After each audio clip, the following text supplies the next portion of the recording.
பக்தி ஒளி நேயர்களுக்கு அடியேன் கோவிந்த பட்டரின் கோடானு கோடி நமஸ்காரம். பணம் சேர மாட்டேங்குது, பணம் தங்க மாட்டேங்குது. ஆபீஸ்ல ப்ரமோஷன் சொன்னாங்க, ஹைகோட ப்ரமோஷன் கொடுத்தாங்கன்னா நல்ல இன்கிரிமெண்ட் கிடைக்கும், எல்லாம் கிடைக்கும். முதல்ல கொடுத்த பணம் வரமாட்டேங்குது, அதான் மெயினே. அதுக்கு நிறைய பதிவு போட்டிருக்கீங்க. இது ஒரு பதிவு. கைமாத்தா கேட்டான்னு கொடுத்தேன் பணம். எவ்வளவு கொடுத்தேன்? 2 லட்சம் 3 லட்சம். கைமாத்தா வரல, போன் பண்ண எடுக்கல, நேரில் போய் பார்த்தா வீடு பூட்டி இருக்கு. எனக்கா அடிவயிறெல்லாம் கலக்குது. ஐயோ வருமா வராதா? நான் ஏற்கனவே ஒருத்தன் கடன் வாங்கி கொடுத்துருக்கேன், 9 இன்ட்ரெஸ்ட் கட்டிட்டு இருக்கேன். இதெல்லாம் எவ்வளவு இருக்கு கவலை. இந்த பணம் வரணும், என்கிட்ட பணம் சேரணும், பணம் நிறைய வரணும், கொடுத்த பணம் வரணும், கடன் அடைக்கணும். எவ்வளவு பேருக்கு இருக்கு கடன் அடைக்கணும். எல்லாம் சிம்பிள் பரிகாரம் சொல்றேன், நீங்க எப்பொழுதுமே செய்யறது தான் இது. இது ஒரு சிம்பிள் பரிகாரம். நான் சொல்றதெல்லாம் ரெடி பண்ணிக்கோங்க. எப்ப பண்ணு சொல்லித்தரேன் அப்புறமா. 100 ரூபாய் நோட்டு, 1 ரூபாய் காயின், 101 ரூபாய். இது வச்சுக்கோங்க கையில. அரிசிய மஞ்சப்படுத்தி வச்சுக்கோங்க. அரிசி மஞ்சப்படுத்தி வச்சுக்கோங்க. இது அக்ஷதான்னு சொல்லுவோம். அடுத்தது 5 ரோஜா பூ. 5 ரோஜா பூ ஃப்ரெஷ்ஷா இருக்கணும். 3 உங்ககிட்ட இருக்கணும். தூப தீபம் இருக்கணும். ரைட்டுங்களா? இது ரெடியா இருக்கா?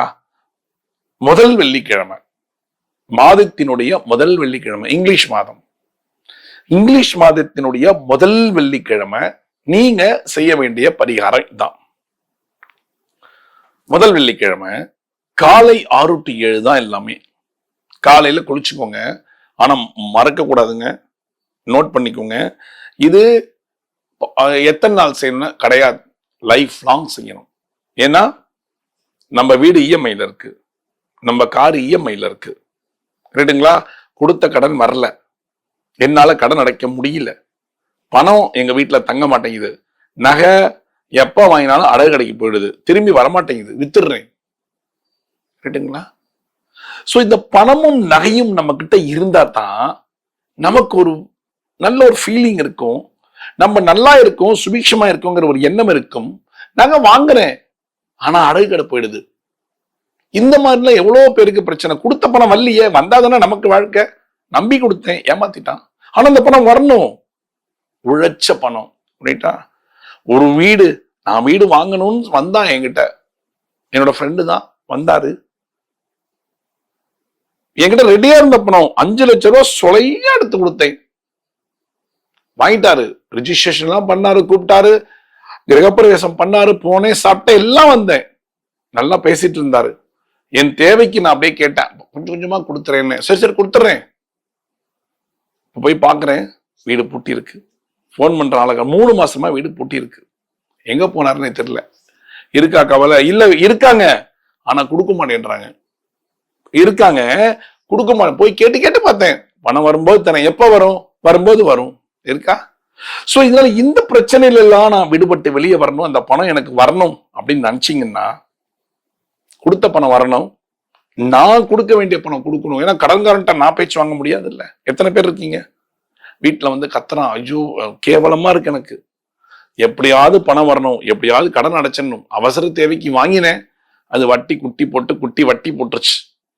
எவ்வளவு பிரச்சனை இருக்கு. சோ முதல் பிரச்சனை பணப்பிரச்சனை. மனப்பிரச்சனை கூட பணப்பிரச்சனை இருந்தா சமாளிச்சிடலாம். ரைட்டா? அப்ப இந்த பணம் எனக்கு வரணும் அப்படின்னு நினைச்சீங்கன்னா, பணம் நிறைய வந்து கடன் அடைக்கணும்னு நினைச்சீங்கன்னா, கொடுத்த கடன் வர வேண்டும் என்று நினைச்சீங்கன்னா, இந்த பரிகாரத்தை பண்ணுங்க. சிம்பிள் பரிகாரம். 101 ரூபாய் உங்ககிட்ட இருக்கணும். 100 ரூபாய் தாள் நோட், 1 ரூபாய் காயின் எடுங்க. ரெடியா வச்சிருக்கீங்களா? எடுங்க. வெள்ளிக்கிழமை 6 to 7 அந்த பணத்தை அப்படியே நேர, புது பணமா இருந்தா நல்லா இருக்கும், அந்த நோட்டு நேர கொண்டு போய் உங்களுடைய குலதெய்வத்தினுடைய காலடியில வைங்க. வச்சிட்டீங்களா? வச்சிட்டீங்களா? 5 ரோஜா பூ அப்படியே அந்த நோட்டு மேல வைங்க. அட்சதை பண்ணி வச்சிருக்கீங்களா? கையில எடுத்துக்கோங்க. இப்ப தூப தீபம் எல்லாம் காட்டிடுங்க. அட்சதையை கையில எடுத்துக்கோங்க. அட்சதையை கையில எடுத்துட்டு அந்த அட்சதைய 2 கையாலையும் மனசார வேண்டிக்கிட்டு, ஓம் ஐஸ்வர்ய லட்சுமியை நமக அப்படின்னு வேண்டிட்டு அந்த 2 கையில இருக்கிற அக்ஷதை அப்படியே அதுல சேர்த்துருங்க. கொஞ்சமா சேர்த்து, அப்படி நிறைய சேர்க்காதீங்க, சும்மா கொஞ்சம் சேர்த்துட்டு இப்ப நீங்க ப்ரே பண்ணணும். என்ன பிரேயர்? 108 முறை ஓம் ஐஸ்வர்ய லட்சுமியை நமகன்னு உங்க மனசார சொல்லிட்டு கண்ணை மூடிக்கோங்க. ஓம் ஐஸ்வர்ய லட்சுமி நமக, ஓம் ஐஸ்வர்ய லட்சுமி நமக, ஓம் ஐஸ்வர்ய லட்சுமி நமக, ஓம் ஐஸ்வர்ய லட்சுமியை நமக, ஓம் ஐஸ்வர்ய லட்சுமி நமக அப்படின்னு கண்ணை மூடிக்கிட்டு அந்த மந்திரத்தை 108 முறை சொல்லி, பால் வச்சிருக்கீங்களா வீட்டுல?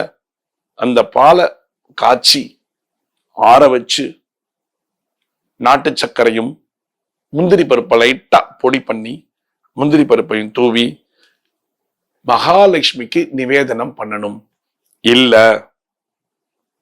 எங்க வீட்டுல ஸ்வீட் வச்சிருக்கேன், மைசூர் பாக்கு ஸ்வீட் வச்சிருக்கேன், நைவேத்தியம் மைசூர் பாக்கு ரொம்ப பிடிக்கும் மகாலட்சுமிக்கு, அந்த மைசூர் பாக்கு நிவேதனம் பண்ணி உங்க வீட்டுல இருக்கிறவங்களுக்கு கொடுங்க.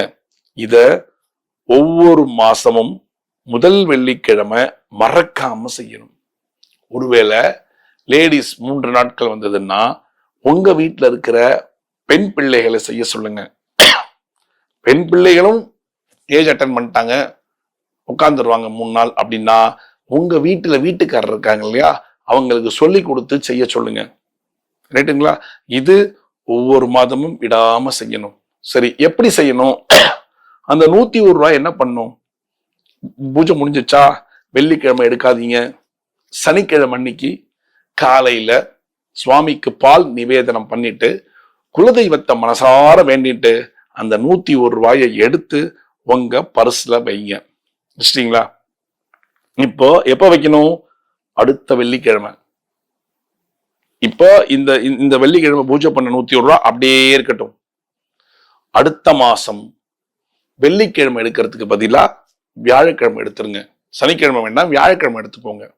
வியாழக்கிழமை அந்த காசை எடுத்து நீட்டா வச்சிருங்க. அச்சது எல்லாத்தையும் எடுத்து நீட்டாக திருப்பி ஒரு 101 ரூபாய் வைங்க. இது மாதிரி அந்த மாசம் சேருதா, 3 மாசம் சேருதா, 4 மாசம் சேருதா, 6 மாசம் கணக்கு. அந்த 101 ரூபாய செலவே பண்ணாதீங்க, ஒரு வருஷத்துக்குள்ள வைங்க. 6 மாசம் கழிச்சு அந்த 600 ரூபாயை எடுத்து, 600 ரூபாய் பிளஸ் 1 ரூபாய் சேர்ந்திருக்கு இல்லையா, அதை எடுத்து ஒரு மஞ்ச துணியில மூட்டை கட்டி ஓரமா வச்சிருங்க. எதுக்கு? குலதெய்வ கோவில்ல கொண்டு போய் சேர்க்கணும். திருப்பி வச்சிருவீங்கல்ல, இது வர வர உங்களுக்கு பணம் ரெட்டிப்பாயிட்டே இருக்கும். பாருங்க, வந்துட்டே இருக்கும். ஏன்? ஐஸ்வர்ய மகாலட்சுமியோட கடாட்சம் உங்களுக்கு இருக்கும். இந்த பணத்தை கொண்டு போய் எப்பெல்லாம் குலதெய்வத்துக்கு போறீங்களோ அப்ப கொண்டு போய் இந்த 6 மாசம் ஒரு மூட்டை வச்சிட்டீங்களா, அடுத்த ஒரு 6 மாசம் வைங்க. ஒருவேளை 6 மாசம் கழிச்சு நீங்க கோவிலுக்கு போறதா இருந்தா இந்த 101 ரூபாய் ஃபர்ஸ்ட் மூட்டை கொண்டு போய் போட்டுருங்க. அதுக்கு அடுத்தது மூட்டை சேரும்போது கொண்டு போய் போட்டுருங்க. இது மாதிரி நீங்க செய்ய செய்ய செய்ய உங்க வீட்டுக்கு சுபிஷம் கிடைக்கும். உங்க வீட்டுல வாங்கக்கூடிய தங்க நகையானது ஓரளவு அடைகடைக்கு போகாம பாதுகாக்கப்படும். ஒருவேளை அடைகடைக்கு போன அந்த தங்க நகைகளை மீட்கக்கூடிய ஒரு சுச்சுவேஷன் இருக்கும். எல்லாமே மகாலட்சுமியுடைய கடாட்சம் இருந்தா மட்டும்தான் செய்ய முடியும். அப்ப நீங்க என்ன பண்ணணும்? அந்த மகாலட்சுமி கடாட்சம் கிடைக்கிறதுக்கு இதை செய்யணும். குலதெய்வத்துடைய கடாட்சமும் கிடைக்கிறதுக்கு இது செய்யணும். 2 இல்லையா? எங்க? ஏன்? குலதெய்வத்தோட பாதார விந்தத்துலதான் 101 ரூபாயை வைக்கிறீங்க. சொல்லக்கூடிய மந்திரம் ஐஸ்வர்ய மகாலட்சுமி நகைங்கிற மந்திரத்தை சொல்றீங்க. சோ இது 2மே உங்களுக்கு கோயின்சைட் ஆகும்பொழுது உங்களுக்கு சுபிஷங்கள் நிறைய கிடைக்கும். அதனால நீங்க நம்பிக்கையோடு இதை செஞ்சீங்கன்னா உங்களுக்கு இவ்வளவு பெனிஃபிட் இருக்கு. நம்பிக்கை இருந்தா செய்யுங்க, இல்லாட்டி வேண்டவே வேண்டாம். நம்பிக்கை மட்டும்தான் வச்சு செய்யணும். உங்களுக்கு நம்பிக்கை இருக்கணும், இது செஞ்சா எனக்கு சுபிக்ஷம் கிடைக்கும். நம்புங்க, அதுக்கப்புறம் பாருங்க எப்படி நடக்குதுன்னு பாருங்க. அப்படி நடக்கும் உங்களுக்கு. செய்றீங்களா? செய்யுங்க. நீங்க சுபிக்ஷமா இருக்கணும் தான் என்னோட ஆசை, இல்லையா? எல்லாருமே நல்லா இருக்கணும். லோகட்சம் மகாமிகம் தான் எப்பொழுதுமே சொல்லுவேன், இல்லையா? செய்யுங்க. நீங்க செஞ்சு நல்லாயிட்டீங்கன்னா இன்னொருத்தங்களுக்கு சொல்லி கொடுங்க, தப்பே கிடையாது. ரைட்டுங்களா? செஞ்சுட்டு ஐஸ்வர்ய மகாலட்சுமியோட கடாட்சத்தையும் குலதெய்வத்தினுடைய கடாட்சையும் பெற்றுக்கொள்ளுங்கள். மீண்டும் ஒரு சாஸ்திர சம்பிரதாயத்தை நான் உங்களை சந்திக்கிறேன். பக்தி ஒளி நேயர்களுக்கு என் கோவிந்த பட்டரின் கோடானு கோடி நன்றிகள்.